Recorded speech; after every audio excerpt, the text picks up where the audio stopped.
கட்சியை எதிர்த்து திமுகவை ஆரம்பிச்சாங்களோ, எந்த காங்கிரஸை எதிர்த்து திமுகவை ஆரம்பிச்சாங்களோ, அதே காங்கிரஸ் கூட கடந்த 20-25 வருஷமா கூட்டணி வச்சுக்கிட்டு அந்த காங்கிரஸ்ல எல்லா பதவிகளையும் வாங்கிக்கிட்டு அவ்வளவு சொத்து சேர்த்து குடும்பத்தை வளர்த்தவர் கருணாநிதி.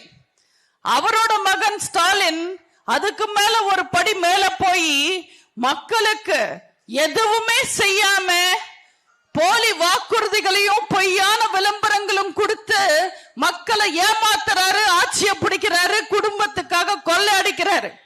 மக்களுக்கு 5 வருஷத்துல எதுவுமே செய்யாம மறுபடியும் விளம்பரங்களை நம்பி போலி வாக்குறுதிகளை நம்பி தேர்தலை சந்திக்கிறாரு.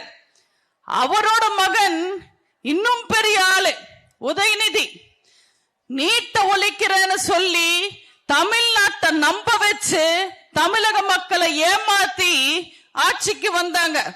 ஏப்பா நீட்ட ஒழிக்கிற ரகசியம் உனக்கு தெரியும்னு சொன்னியே, என்னாச்சுன்னு கேட்டா அந்த ரகசியத்தை எங்க அப்பா கிட்ட சொல்லிட்டேன்னு சொல்லி அவர் நைட்ட பூரா போய் ரகசிய கதைகள் எல்லாம் நடத்திட்டு பகல்ல சட்டசபையில வந்து தூங்கிக்கிட்டு இருக்காரு. இவர்தான் தமிழ்நாட்டின் அடுத்த முதல்வராமா. சரி, இவங்க எல்லாரும் இப்படி இருக்காங்க. அங்க ஒரு பெண்மணி இருக்காங்க, கனிமொழி. அவங்களாவது நியாயமா நடந்துப்பாங்களான்னு பார்த்தா அவங்களும் சரியில்லை.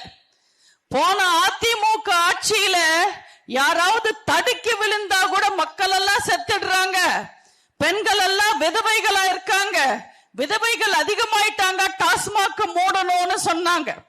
ஆனா இன்னைக்கு யாராவது போய் மதுவிலக்கு பத்தி பேசினா ஏதோ புது பொண்ணு வெக்கப்படுற மாதிரி வெக்கப்பட்டுக்கிட்டே சிரிச்சுக்கிட்டு போறாங்க. இந்த குடும்பம் தான் தமிழ்நாட்டை இன்னைக்கு ஆளுது. இவங்க எல்லாரும் நமக்கு தேவையா?